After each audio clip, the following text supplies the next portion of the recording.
Aujourd'hui, nous allons voir comment identifier son besoin et définir une nomenclature homogène. Nous, Reseco, nous sommes une association qui a plus de 15 ans et qui a pour mission d'accompagner les structures publiques dans la commande publique durable, à travers notamment la sensibilisation, l'information, la formation, l'innovation. On accompagne aussi les structures publiques dans l'intégration de dispositions environnementales et sociales dans la commande publique. Donc, à travers des journées de réflexion, on mène aussi des groupes de travail. En ce moment, il y a un groupe de travail sur un closier de biosourcés. On fait des webinaires sur différentes thématiques et nous avons aussi des activités qui sont réservées, à nos adhérents. Donc là, vous avez la carte des différentes associations qui, comme nous, interviennent à l'échelle régionale sur, la thématique de la commande publique durable. On va pouvoir entrer dans le détail, dans identifier son besoin et définir une nomenclature homogène. On va voir dans un premier temps comment définir son besoin sans reproduire à l'identique ce qui est pratiqué. Et dans un second temps, ce sera définir une nomenclature homogène, définir et la pratique de l'allotissement. Donc, qu'est-ce que la définition du besoin? La définition du besoin, c'est l'acte préalable à tout achat où l'acheteur formalise l'expression des besoins opérationnels à travers notamment le cahier des charges. La juste définition du besoin doit permettre notamment aux entreprises de bien comprendre la demande pour proposer des produits conformes. L'objectif étant de créer en fait une adéquation entre l'offre et la demande. La rédaction du cahier des charges doit aussi rester neutre afin de permettre à la concurrence de s'exercer pleinement en n'orientant pas le choix de l'acheteur vers un produit particulier. La définition du besoin, elle ne doit pas être un cadre rigide au point de constituer un obstacle à l'innovation et donc rester un cadre ouvert. Le besoin peut être défini sous forme de spécifications techniques, normatives ou fonctionnelles qu'on va pouvoir développer dans la prochaine diapo. Donc, l'identification des besoins impose en amont de connaître les marchés fournisseurs, en participant au salon professionnel, au speed meeting, en se documentant ou bien en organisant son sourcing, d'analyser ses consommations, d'avoir une démarche en coût global, donc on ne parle plus du coût unique, et de bien faire la distinction entre un achat dit standard et un achat spécifique, y compris au sein d'une même catégorie de biens ou d'équipements.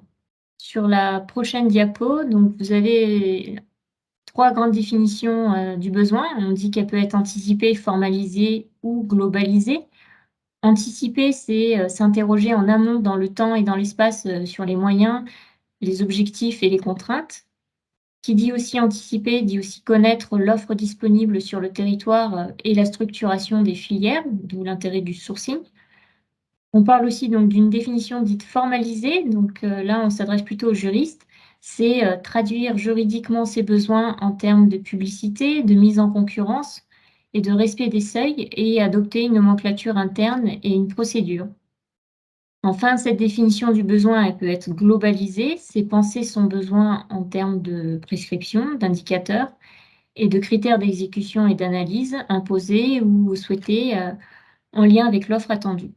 Sur la prochaine diapo, donc, ça montre la définition anticipée de besoin. Les interrogations qui viennent dans une définition dite anticipée sont quelles sont les autres pratiques réalisées sur mon territoire? On est dans une logique de benchmarking, de mutualisation, groupement de commandes, des points de livraison. On est aussi dans une logique de réflexion sur la mise en place éventuelle, par exemple, d'un PAT. Quels sont aussi mes moyens en termes de qualité, de bio, de local, mes moyens humains et techniques? Quelles sont mes contraintes, que ce soit en termes de coûts, de logistique pour mon restaurant scolaire? Autre question à se poser, c'est, quelle évaluation, quel bilan on peut faire, de mes marchés?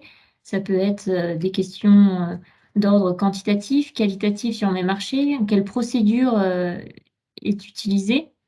Quelle offre, existe-t-il pour répondre à mes besoins? Est-ce qu'on fait appel à un grossiste ou est-ce qu'il y a une offre spécifique sur le territoire?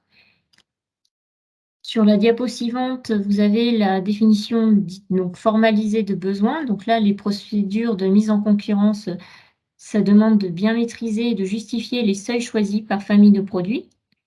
Donc, quel type de denrée alimentaire est défini dans l'objet du marché? Est-ce qu'on parle de denrées brutes ou transformées, de denrées conventionnelles ou bio, généralistes ou ciblées? Quel allotissement aussi technique ou géographique, je souhaite mettre en place? Heu, Petite mise en garde sur les lots multiproduits qui sont davantage favorables aux grossistes vis-à-vis des lots plus spécifiques qui privilégient, le local. Quelle contractualisation aussi, c'est à savoir que même pour le gré à gré, il y a une nécessité de cadrer l'exécution et le suivi de son marché en termes de quantité, de durée, de vérifier aussi les pénalités. Sur la diapo suivante, donc on a la définition dite globalisée des besoins. C'est regarder de plus près les prescriptions techniques. Est-ce qu'elles sont liées à l'approche produit, voir la saisonnalité, le conditionnement, la logistique? Regardez aussi de plus près les critères d'analyse des offres, l'intérêt de fixer la rencontre de l'offre et de la demande, notamment dans un cadre de réponse technique. C'est aussi prendre en compte, le développement durable, heu, à travers donc la composante, environnementale, le bio, le gaspillage alimentaire, la composante sociale, le développement du commerce équitable par exemple et aussi la composante économique donc, ce qui est le coût global, l'engagement pérennisé. Le suivi global d'exécution, donc c'est, tenir une traçabilité, je rebondis notamment sur la présentation d'Alexandra de la semaine dernière, avec le reporting des données, dans le cadre de la loi Egalim.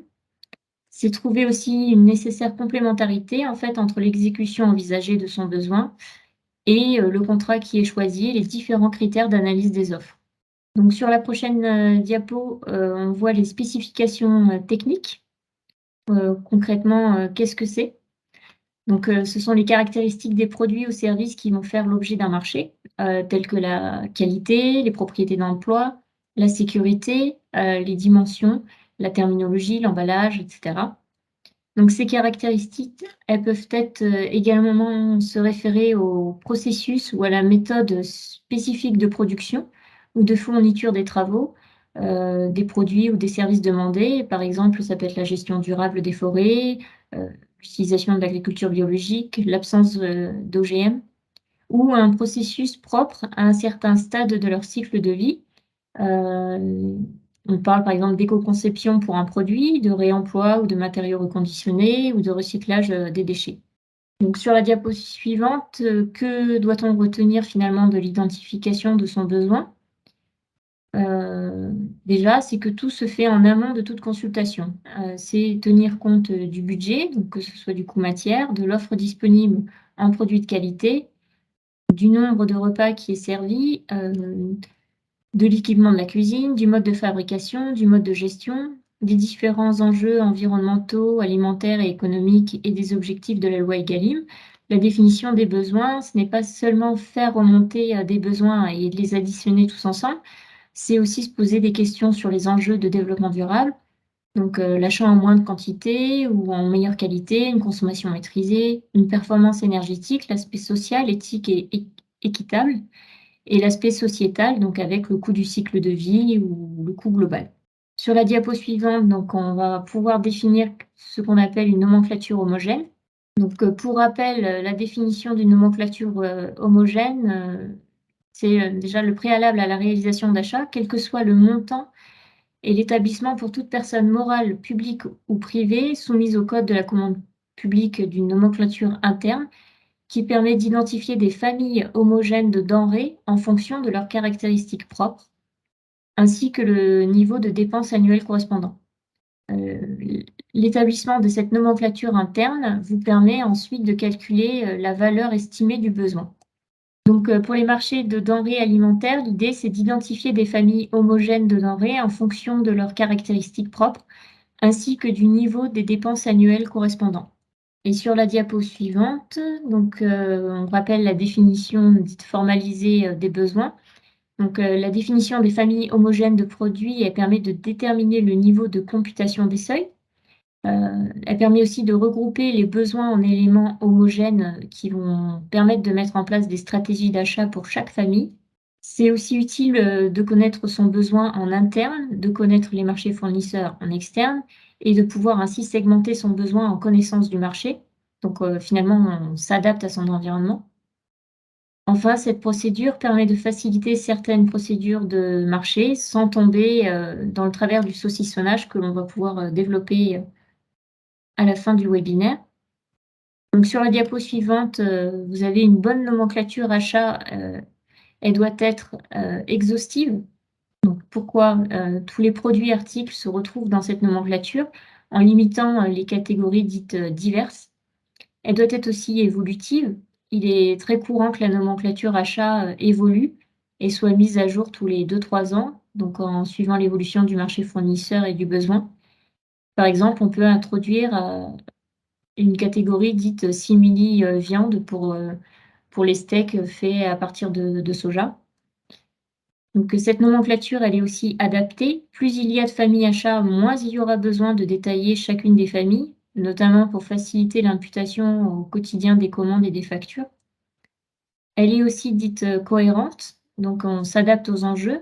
Plus une famille est complexe en enjeux ou montant, plus elle va être détaillée. La nomenclature est également cohérente avec, l'organisation interne et le marché présent, fournisseur.